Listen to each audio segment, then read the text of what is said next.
बिस्मिल्लाहिर्रहमानिर्रहीम। अस्सलाम वालेकुम। आज की रेसिपी है बीफ स्टू। बीफ स्टू बनाने के लिए जो इंग्रेडिएंट्स चाहिए उसमें सबसे पहले 1 kg बीफ लिया है बोनलेस, 1 kg अनियंस हैं जिनको स्लाइसिस में कट कर लिया है। इसके लिए 1/3 कप ऑयल की ज़रूरत है। 2 कप इसमें पानी जाएगा इसको गलाने के लिए। इसके अलावा 1 टेबलस्पून जिंजर गार्लिक पेस्ट है। 2 टमाटर हैं जिनको ऐसे कट कर लिया है क्यूब्स में, ये दरमियाने साइज़ के टमाटर हैं। 15 से 20 साबुत लाल मिर्चें जो छोटी कश्मीरी मिर्च होती है ये चाहिए इसके लिए। 1 टीस्पून इसके लिए सॉल्ट चाहिए। 1/2 टीस्पून टर्मेरिक पाउडर, 1 टीस्पून साबुत गरम मसाले की ज़रूरत है, 1 टीस्पून ज़ीरा पाउडर, 1 टीस्पून धनिया पाउडर। अब इसकी कुकिंग स्टार्ट करते हैं। मैं इस मीट को प्रेशर कुकर में गलाने लगी हूँ। आप चाहें तो आप इसको बगैर प्रेशर कुकर के भी गला सकते हैं। ये 2 कप पानी के डाल दिए हैं। इसमें जाएगा जिंजर गार्लिक पेस्ट,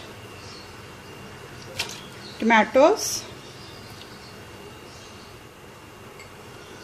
साबुत गरम मसाला, हल्दी, नमक और साबुत कश्मीरी मिर्चें। इसके साथ ही इसमें बीफ शामिल कर देंगे। बीफ भी ऐड कर दिया। अब मैं इसको प्रेशर कुकर को बंद करके इसको टेंडर कर लूँगी मीट को। मीट टेंडर हो चुका है। अब इसमें ये थोड़ा सा जो पानी है इसको ड्राई करेंगे और फिर उसके बाद इसमें ऑयल डाल के इसको भून लेंगे। पानी ऑलमोस्ट ड्राई हो चुका है। 1/3 कप ऑयल शामिल कर देंगे। इसके साथ ही ज़ीरा पाउडर और धनिया पाउडर भी ऐड कर देंगे और इसको मीट को अच्छी तरह से भून लेंगे।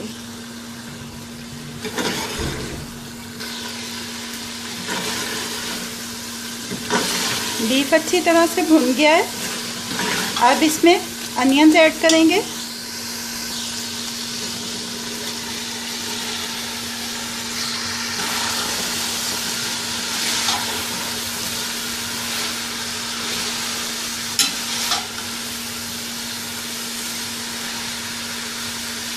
अनियंस ऐड करने के बाद इसको कवर करके लो फ्लेम के ऊपर छोड़ देंगे। अनियन पानी छोड़ेगा और खुद ही अपने पानी के अंदर ये गल जाएगा।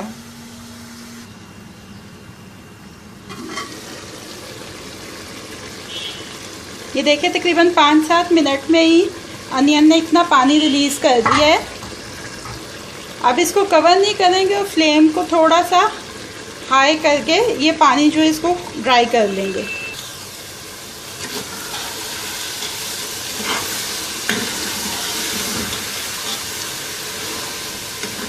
ये देखिए पानी खुश्क हो गया है, ऑयल नज़र आने लग गया है।